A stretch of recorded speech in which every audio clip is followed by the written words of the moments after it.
Selamat datang di kelas Mr. F kembali ya. Pada kesempatan kali ini Mr. F akan menjelaskan satu materi ya di mata kuliah bahasa Inggris. Ya, tentunya teman-teman diharapkan lebih aktif lagi dalam belajarnya, mengerjakan tugas-tugasnya. Memang dalam kondisi daring seperti ini untuk prakteknya memang lebih banyak implementasinya pada tugas, teman ya. Mohon maaf sebelumnya. Jadi teman-teman lebih kepada menunjukkan antusiasme di kelas Mr. F itu dengan bersungguh-sungguh ketika ada tugas mengerjakan, terus nanti ada UTS juga ikut serta aktif begitu. Nah, UTS untuk bahasa Inggris nanti pada dasarnya ada proyek. Proyeknya itu adalah dengan praktis ya, dengan praktis dengan tugas-tugas yang sudah Mr. F berikan sebelumnya. Contohnya adalah kalau teman-teman sudah dikasih Mr. F tugas untuk membuat naskah dari pertemuan kedua ya sampai pertemuan ke-6, mana yang kali ini pertemuan ke-6 ya, maka nanti dari salah satu naskah yang sudah dibuat teman-teman nanti harus dipraktekkan di kelas begitu, nanti berpasangan dengan partnernya begitu. Gitu ya teman-teman ya. Jadi kali ini kita akan belajar satu materi ya tentang considering your audience ya. Ini materi sudah Mr. F upload teman-teman. Ini materi sudah Mr. F upload di e-learning, teman-teman bisa mengaksesnya di sana ya. Begitu. Oke, sebelum kita mulai kelas hari ini, kita berdoa menurut agama dan masing-masing. Doa mulai. Selesai. Terima kasih teman-teman. Oke. Pada considering your audience ya, di sini artinya teman-teman lebih kepada respect ya. Respect kepada audiens. Ketika teman-teman nanti berbicara di depan umum, tolong teman-teman juga memberikan sebuah respect kepada audiens dan di mana teman-teman itu mengetahui dari audiensnya itu bagaimana sikap kita ketika kita ngomong di depan orang banyak gitu. Artinya perkataan kita atau obrolan kita ketika kita berbicara di depan umum itu tidak membosankan untuk mereka begitu. Jadi mempertimbangkan audiens ini sangat penting sekali ketika teman-teman akan mempresentasi ya. Kalau teman-teman itu mau mendapatkan sebuah tender ya dari perusahaannya, diberi tugas untuk mendapatkan tender pengadaan barang dan jasa X-ray misal di rumah sakit ya. Jadi teman-teman harus pinter-pinter considering your audience ini biar ketika teman-teman presentasi mereka mengerti dan bisa mendapatkan tender tersebut, teman-teman. Nah, pada kali ini dalam considering your audience di sini adalah most inexperienced speech maker are quite surprised to find that different audience react differently to the same information. Artinya di sini banyak pengalaman ya dari pembuat berbicara atau seorang yang pintar pidato lah ya, atau orang yang good speaker itu sungguh sangat terkejut ya, terkejut untuk menemukan bahwa ada perbedaan dari audiens ya terkait informasi yang dia sampaikan padahal informasi itu sama. Contoh adalah gini, Mr. F ngajar di kelasnya teman-teman dan Mr. F juga ngajar di prodi yang lain. Nah, dari perbedaan kelas tersebut itu kadang responnya itu beda ya. Reaksi dari audiensnya itu berbeda. Misal kalau teman-teman itu males atau mager ya menyimak Mr. F. Tapi kalau kelas lain tidak, antusias, terus bisa menyimak dengan jelas, terus kalau ada tugas selalu mengerjakan dengan penuh totalitas ya. Itu adalah salah satu yang dimana memang ada perbedaan antara audiens yang berbeda gitu. Padahal informasinya sama gitu ya. Selanjutnya, after gaining some experience, the speaker recognize audience characteristic and learn to incorporate the art of audience analysis into the creation of the effective speech for every audience. Setelah kita mempunyai banyak pengalaman ya, seorang speaker atau pembicara yang ulung itu mengetahui karakteristik dari audiensnya, dan mereka itu belajar ya untuk menggabungkan seni dari audiensnya ya, menganalisis dari audiensnya ke dalam sebuah kreasi atau seni yang efektif berbicaranya itu kepada audiensnya, setiap audiensnya. Misal nih, Mr. F lihat di kelasnya teman-teman tuh nggak suka sama Mr. F gitu. Nah, bagaimana Mr. F itu menganalisisnya gitu. Dan melakukan sebuah inovasi yang dimana Mr. F bisa masuk ke kelasnya teman-teman dengan penuh energi yang positif gitu, dan memang bisa lebih memahami. Tetapi di sini juga perlu digarisbawahi ya. Kalau seorang speaker itu sekali, dua kali ketemu dalam suatu forum berbicara itu lebih enak dalam arti tidak semua orang itu mengenal speakernya dan tidak defense gitu. Ketika si speakernya itu berbicara gitu. Kadang seperti itu ada ya. Audiens seperti itu ada. Audiens yang sudah tahu speakernya dan dia malas dan kadang defense. Kalau sudah defense itu susah. Mau bagaimanapun seorang speaker dengan metode seni yang bermacam kolab di mix ya, mix metode dengan berbagai metode di mix untuk menarik simpati, menarik respon dari audiens. Kalau mereka sudah defense ya sudah, memang susah ya. Tetapi kalau kita melakukan sebuah berbicara di depan umum ya, misal kita bicara di suatu forum gitu ya, kita bisa lebih memahami bagaimana karakteristik mereka karena kita sudah punya beberapa pengalaman sebelumnya ya berbicara di depan umum. Jadi kita bisa lebih membuat sebuah list, daftar list apa saja yang kita ingin katakan dan bagaimana gestur tubuh kita itu lebih menjelma menjadi daya tarik tersendiri begitu. Yang dimana ketika kita berbicara pada audiens, audiens itu lebih bisa memahami kita dan lebih tertarik pada kita begitu. Itu salah satu seni dari kita seni berbicara gitu. Nanti kita akan belajar dengan seni berbicara gitu. Jadi ketika audiensnya itu mulai bosan atau apa, buatlah teknik yang baru, misal dengan jargon, dengan sebuah permainan yang dimana ketika ada sela-sela selingan jargon permainan itu semakin membuat atmosfer audiens itu semakin menggelora, bersemangat lagi. Nah, audience analysis is defining who your listener are and what perception they may have about your subject. Nah, analisis audiens ini ya memang sejatinya sedang menganalisis siapa pendengar teman-teman ketika teman-teman menjadi seorang speaker ya, dan apa persepsi mereka tentang subjeknya teman-teman yang disampaikan begitu. Subjeknya teman-teman begitu. Artinya di sini adalah memang kita harus ketika kita mau berbicara di depan umum, misal seorang MC ya. MC itu dia mau berbicara dengan anak SMA misal. Dia harus belajar dulu bahasa-bahasa gaul yang ada saat ini di kalangan SMA itu apa. Nah, itu dia riset dulu gitu. Terus kalau dia berbicara dengan ibu-ibu, nah apa topik-topik atau gosip atau berita yang baru booming itu apa gitu, yang di kalangan ibu-ibu.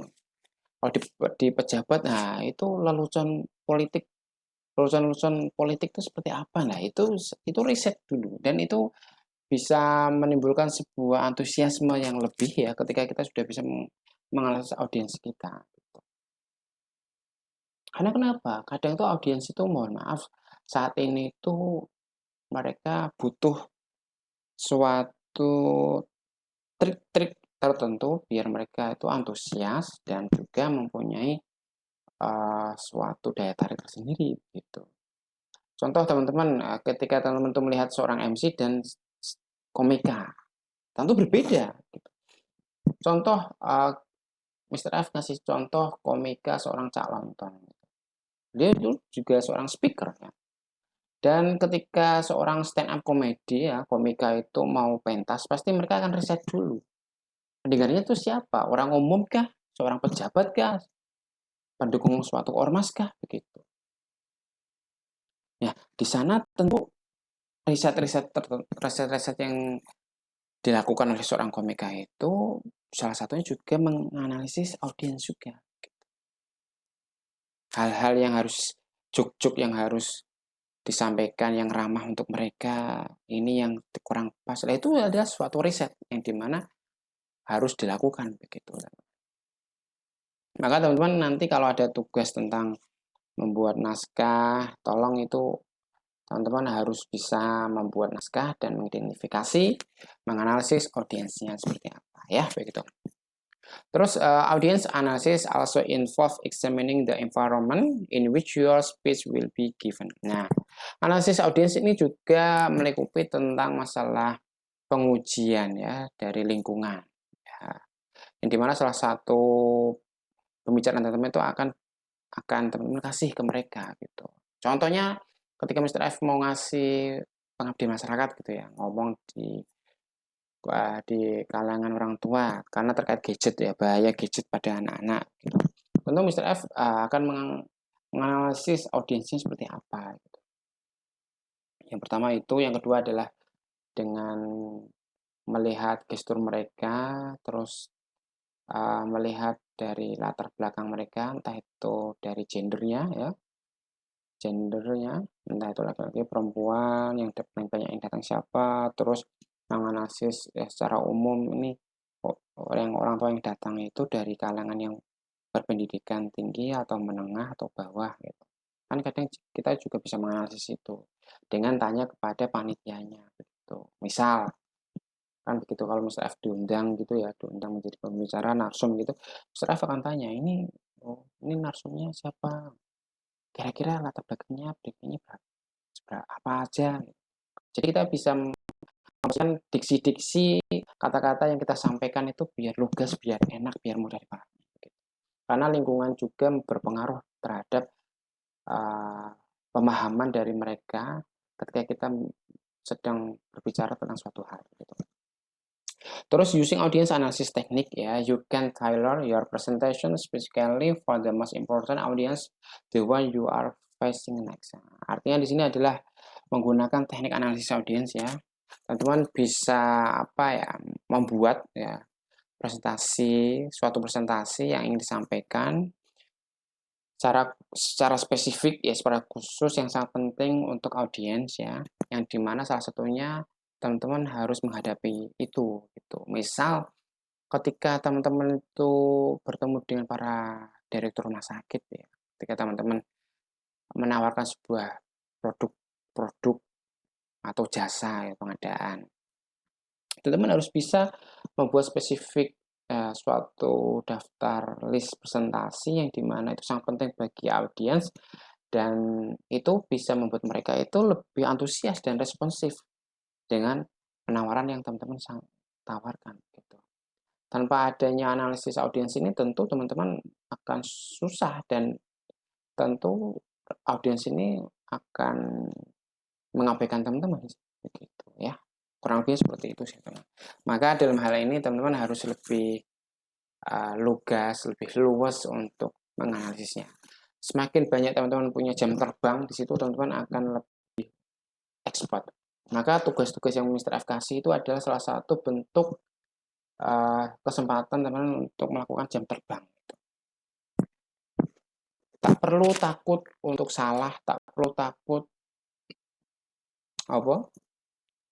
kurang pede. Pokoknya pede aja. Ya. Yang penting pede, percaya diri, terus teman-teman bisa praktek, membuat naskah, terus di tag video, nah, gitu teman. Karena kenapa? Tujuan Mr. F itu adalah bukan jangka pendek, ini jangka panjang. Dan itu sangat bermanfaat sekali. Kalau teman itu mengabaikan Mr. F dalam konteksnya mata kuliah bahasa Inggris, teman-teman akan menyesal di masa depan nanti. Karena kenapa? Mr. F sudah melalui masa-masa seperti teman-teman. Kan Mr. F itu sudah orang tua gitu ya. Jadi sudah mengalami masa-masa seperti teman-teman. Gitu.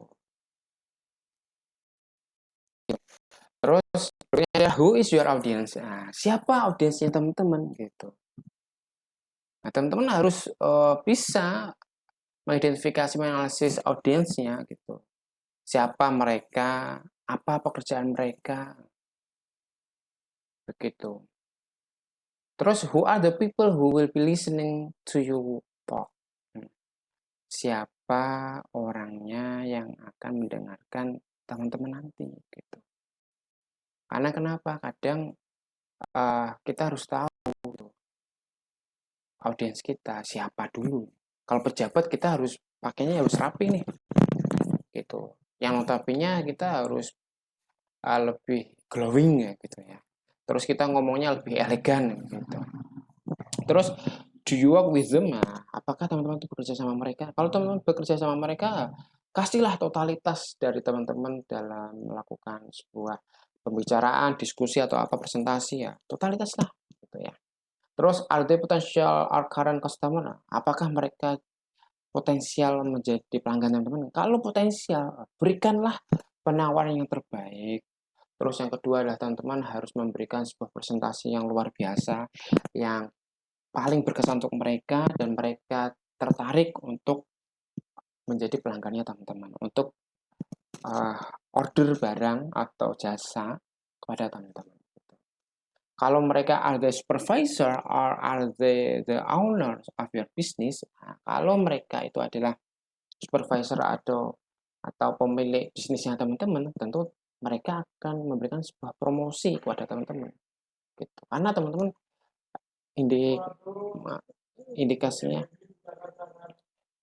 indikasinya adalah teman-teman masuk dalam konteks masuk promosi begitu. Begitu teman. Terus the more clear and specific you can be about who these listener are, the easier it will be to design a message suite for their needs. Artinya adalah teman-teman itu kalau membuat sebuah teks pidato atau sebuah macam list daftar untuk berbicara ya, itu harus spesifik dan teman-teman bisa membuat kesan yang baik kepada listenernya ya, dan itu lebih mudah dibuat ya untuk menyampaikan sebuah pesan yang sesuai dengan kebutuhan mereka. Artinya ketika kita berbicara suatu hal itu memang yang mereka butuhkan. Kalau sekiranya mereka tidak butuh nggak usah disampaikan gitu. Oh yang penting-penting saja yang sekiranya itu sangat penting bagi mereka sampaikan. Kalau enggak ya nggak usah. Terus ultimately you want your audience to understand and accept what you have to say. Artinya pada dasarnya kita ketika kita berbicara kepada banyak orang atau misalnya berbicara pada teman-teman saat ini, itu misalnya menginginkan teman-teman itu mengerti gitu. Dan menerima apa yang Mr. F katakan gitu. Karena kenapa? Karena memang pada dasarnya seorang speaker itu seperti itu ekspektasinya gitu. Tapi dalam kenyataannya ya kadang tidak sesuai dengan ekspektasi dan itu wajar gitu. Maka dalam hal ini memang Mr. F tidak begitu berekspektasi berlebih. Yang penting teman-teman bisa berproses ya, bisa lebih berani untuk berbicara bahasa Inggris, lebih berani membuat teks bahasa Inggris dan bisa mengimplementasikannya dalam percakapan sehari-hari. Gitu. Terus therefore the more you can adapt your speech to fit their needs, the better you change are for success. Artinya ketika kita bisa beradaptasi dengan pembicaraan kita yang sesuai dengan kebutuhan mereka ya, audiensnya, itu lebih baik kesempatan kita untuk lebih fokus begitu. Ketika mereka lebih antusias dan mereka butuh apa yang kita sampaikan, tentu kita akan lebih sukses gitu ya dalam pembicaraan kita. Gitu. Kalau kita dapat tugas untuk menawarkan suatu barang dan jasa, tentu ketika audiensnya itu lebih tertarik, lebih antusias, dan sesuai dengan kebutuhan mereka ya penawarannya, tentu itu lebih baik dan kita akan sukses mendapatkan tender tersebut. Terus the most important aspect of speech writing were the audience comprehension and comfort. Artinya aspek-aspek yang paling penting ya, dari menulis naskah ya itu adalah audiensnya itu secara komprehensif, informasinya secara komprehensif bisa diterima oleh audiens dan itu membuat mereka nyaman gitu karena sesuai kebutuhan mereka gitu. Kalau mereka itu tidak nyaman tentu mereka akan pergi gitu. Contoh adalah ketika teman-teman ngomongin produk A, ternyata audiensnya butuhnya produk C gitu. Tentu nggak nyambung, nah tentu audiens akan pergi gitu karena nggak nyaman. Apa sih buang-buang waktu seperti itu? Kurang lebih seperti itu. Contoh ada nih sales rokok menawarkan rokok ke Mr. F. Nah, Mr. F itu nggak butuh informasi tentang rokok karena Mr. F bukan perokok. Gitu. Ya tentu Mr. F akan minta izin untuk pergi karena Mr. F bukan perokok. Gitu. Maka sales yang baik itu ada beberapa Mr. F jumpai ya. Beliau minta izin gitu. Oh mohon maaf kak, apakah kakak merokok? Oh mohon maaf kak, tidak. Oh ya sudah kak. Terima kasih sebelumnya. Nah, seperti itu bagus karena minta izin dulu. Karena kalau kita langsung menawarkan sebuah produk tanpa kita mengetahui kebutuhan mereka, ya tentu itu buang-buang waktu bagi mereka. Karena itu nggak penting. Nah, sales yang Mr. F temui itu bagus attitude-nya. Gitu. Sebelum kalau kalau kalau langsung menawarkan tentu Mr. F langsung menolak. Mohon maaf kak, saya tidak merokok. Jadi bisa ditawarkan ke yang lain. Nah, kan gitu. Kasihan kalau langsung ditolak. Tapi kalau minta izin dulu lebih baik. Mohon maaf kak, apakah kak merokok? Oh tidak kak, mohon maaf. Oh ya sudah kak, terima kasih. Saya juga ingin menawarkan produk rokok ini sebelumnya. Nah itu. Jadi ada sebuah izin dulu, minta izin tanya. Itu adalah salah satu attitude yang baik seorang speaker atau seorang sales ingin menyampaikan produk atau jasa yang dia tahu. Terus follow the lead of famous and successful speechwriter and design your presentation to suit your audience. Ikuti ya, ikuti panduan yang familiar di bawah ini ya untuk lebih sukses menulis beberapa naskah dan mendesain presentasinya teman-teman yang sesuai dengan kebutuhan audiensnya gitu. Karena kalau teman-teman bisa mengikuti kaidah-kaidah yang Mr. F sampaikan ini, itu akan mempermudah, akan membantu teman-teman untuk sukses dalam menawarkan suatu produk atau barang dan jasa gitu. Ketika teman-teman mendapat tugas delegasi perusahaan gitu ya. Terus make your ideas easy to understand and keep your listener comfortable as they assess what you have to say. Ya, buatlah idemu itu mudah untuk dimengerti dan menjaga pendengar teman-teman itu merasa nyaman karena mereka itu bisa menilai apa yang teman-teman katakan begitu. Artinya di sini teman-teman bisa lebih menyederhanakan ide-ide teman-teman ya. Terus dengan ide-ide teman yang sederhana, terus teman-teman bisa membuat sebuah suatu suasana kondusif yang membuat pendengar teman-teman itu nyaman, tentu mereka akan antusias dan akan stay di tempat duduk mereka sampai akhir dari pembicaraan teman-teman gitu. Once you define your audience, you will be able to use example, language, and concept that can best reach them. Artinya teman-teman bisa mendefinisikan audiens teman-teman dan teman-teman itu bisa menggunakan sebuah contoh-contoh bahasa-bahasa dan konsep yang mana dapat bisa menangkap mereka dalam arti konteks mereka bisa teman-teman masuk ke dalam pembicaraan teman-teman gitu. Karena kenapa? Seorang good speaker, dia itu sebelum dia ngomong itu sudah bisa mempengaruhi audiensnya dengan gesturnya, dengan cara pembawaan mereka dia. Karena kenapa? Karena hal-hal yang simple terkait gestur dan pembawaan itu juga mempengaruhi nilai plus, yang dimana bisa mempengaruhi audiensnya. Apalagi teman-teman bisa mengasih suatu contoh yang konkret dalam kehidupan nyata ya, dan itu tertuang pada konsep yang teman-teman tawarkan, nah, itu bagus itu. Terus, eventually you will get to the point where defining your audience will become second nature. Artinya, teman-teman dapat mendapatkan suatu titik terang ya, di mana teman-teman itu sudah mendefinisikan, menganalisis audiens teman-teman, itu akan menjadi second nature. Artinya di sini adalah sebuah kesempatan teman-teman untuk mempengaruhi pendengar teman-teman ya, audiens teman-teman untuk lebih terpengaruh apa yang kita bawa.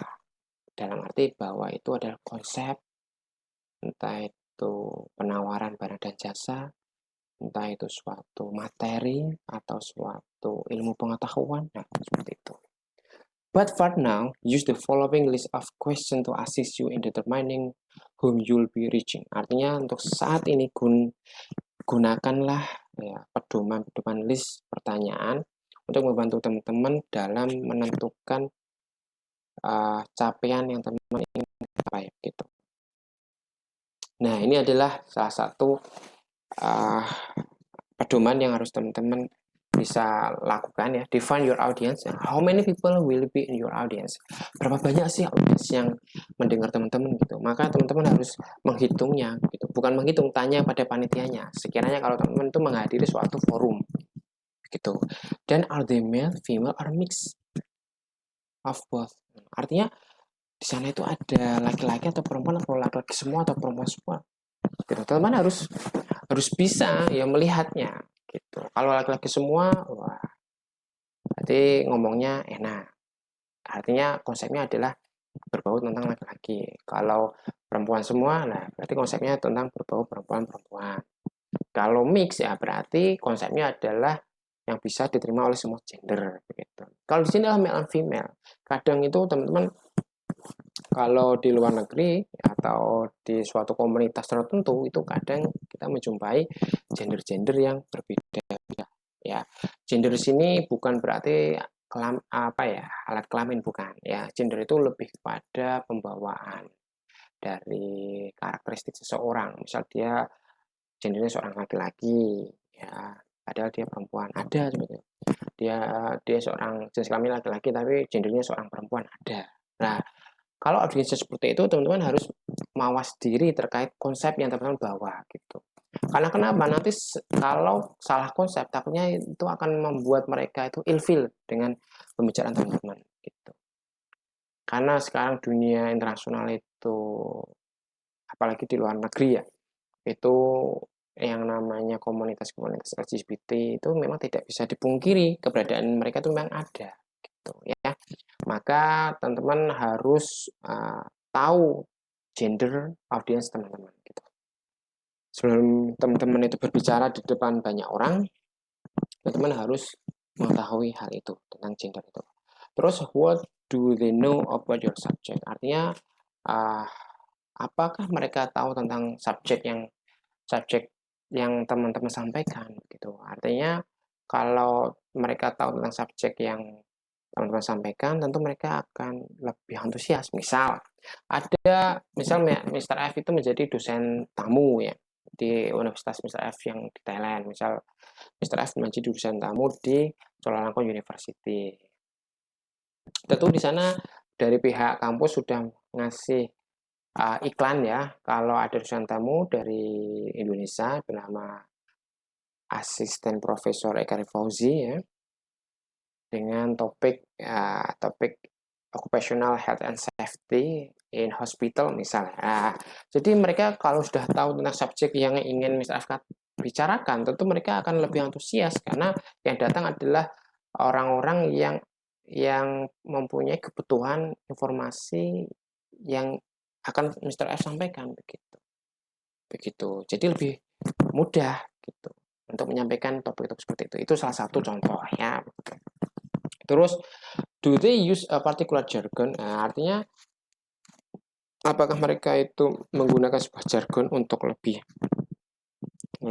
antusias? Nah, jadi teman-teman bisa gunakan jargon-jargon tertentu yang dimana jargon ini bisa membuat mereka itu lebih antusias, lebih terbawa ke pembicaraan teman-teman begitu. Terus how long will you be speaking? Artinya berapa lama sih kita akan ngomong di depan umum itu? Contoh adalah komika. Komika itu kadang kalau mereka sedang pentas itu ya paling mereka ya 3 menit, 5 menit. Dan itu menurut Mr. F sudah lama itu, 3 menit, 5 menit itu. Karena mereka itu membuat riset bahannya itu lama sekali dalam durasi 3 menit, 5 menit, apalagi 15 menit ya, itu mereka butuh riset yang lama. Maka konsep yang teman-teman ingin sampaikan kepada khalayak umum ya, itu konsep yang harus didesain dengan durasi yang teman-teman ketahui gitu. Kalau teman-teman tidak mengetahui durasinya, ya itu konsepnya bahaya gitu. Karena konsepnya bisa terlalu pendek, bisa terlalu panjang gitu. Terus, what do they expect or want from you? Nah, apa ekspektasi mereka dan apa yang mereka inginkan? Kalau teman-teman itu seorang delegasi perusahaan menawarkan suatu barang dan jasa, tentu mereka ekspektasinya adalah sebuah penawaran yang terbaik untuk mereka gitu. Penawaran-penawaran yang menurut mereka itu benefitnya lebih banyak kepada mereka, untungnya lebih banyak mereka. Dan bagaimana kita menawarkan penawaran itu dengan kata-kata yang lebih elegan dan lebih membuat mereka lebih tertarik. Nah, itu adalah tugas dari seorang speaker. Gitu. What do you want from your audience? Nah, apa yang kamu inginkan dari audiensnya? Ya, kalau kita menginginkan audiens kita tuh mengerti atau mengikuti apa yang kita katakan, misalnya Mr. F menjadi narasumber di suatu pengabdian masyarakat, ya ekspektasi Mr. F adalah menginginkan mereka itu mengikuti apa yang Mr. F sarankan, rekomendasikan. Karena kenapa? Nanti takutnya kalau mereka tidak mengikuti apa yang Mr. F sampaikan, takutnya mereka lebih jatuh ke dalam uh, perilaku yang tidak sehat. Misal Mr. F ngomong tentang perilaku yang sehat, gitu. Begitulah. Terus ini ada tugas lagi. Tugas ini adalah untuk persiapan ya middle exam untuk ujian tengah semester ya. Buatlah naskah sebanyak 1000 kata ya dengan mempertimbangkan your audience. Ya. Ini audiensnya adalah mahasiswa ya. Dan 1000 kata ini tugasnya tidak individu tapi kelompok. Carilah partner ya. Ya, satu orang. Jadi dua orang membuat satu naskah. Ya, ingat. 2 orang membuat satu naskah dengan panjang 1000 kata. Percakapan ya. Dengan mempertimbangkan your audience. Itu. Audiensnya adalah mahasiswa ya, ingat. Mahasiswa umum gitu. Persiapkan semua naskah dari tugas pertemuan kedua hingga ke-6 ya. Middle exam akan menggunakan naskah-naskah yang sudah dibuat, yang dipraktikkan di kelas secara offline. Nah, nanti middle exam itu adalah praktek naskah yang sudah teman-teman buat dari pertemuan kedua hingga ke-6. Ini adalah vocabularis, ya. Ini vocabularis yang dimana teman-teman bisa gunakan untuk menambah naskah-naskah tersebut. Itu, ya. Begitu dari Mr. F. Terima kasih. Jika ada salah kata, mohon maaf. Sampai jumpa di pertemuan selanjutnya. Tetap semangat, jaga protokol kesehatan bagi mereka yang belum vaksin, tolong segera vaksin. Begitu dari Mr. F, sampai jumpa di pertemuan selanjutnya. Bye-bye. See you next time.